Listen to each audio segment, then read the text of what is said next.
કાઠિયાવાડી કઢી બનાવવા માટે ખાટી છાશ લેવાની છે। તેમાં 2-3 ચમચી ચણાનો લોટ નાખવાનો છે। પછી તેમાં હળદર, નમક, ધાણા જીરું અને લાલ ચટણી નાખવાની છે। લાલ ચટણી નાખે એટલે સેજ તીખાશ આવે કઢીમાં। પછી બધું સરસ મિક્સ થઈ જાય એકદમનું। ચણાના લોટના ગઠ્ઠા ન રહે એટલે તેને બધું હલાવી અને સરસ મિક્સ કરી દેવાનું છે।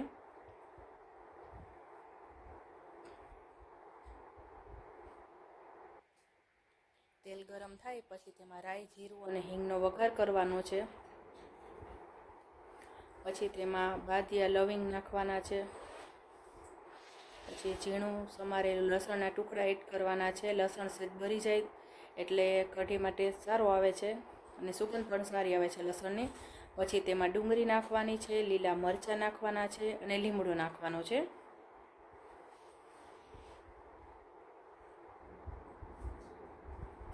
લીમડો ઉપરથી નાખશે એટલે એના પાંદડા સરસ લીલા જ રહે।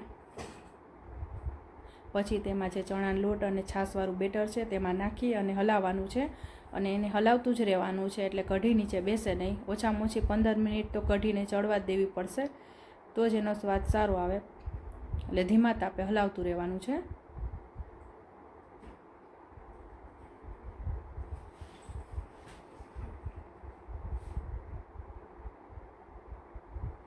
પછી તેમાં તડકો કરવાનો છે તો તેલ ગરમ થાય પછી તેમાં લાલ મરચાં સૂકા નાખવાના છે, પછી હિંગ નાખવાનું છે અને ચટણી છે એ જે કઢી છે ને એની ઉપર રાખવાનું એટલે સેજે બળશે નહીં અને એને કલર બહુ સરસ આવશે। એના ઉપર ગરમ તેલ એડ કરવાનું છે જે તડકાનું છે ને એ, એટલે કઢીનો કલર પણ સરસ આવશે અને ચટણી પણ બળે નહીં।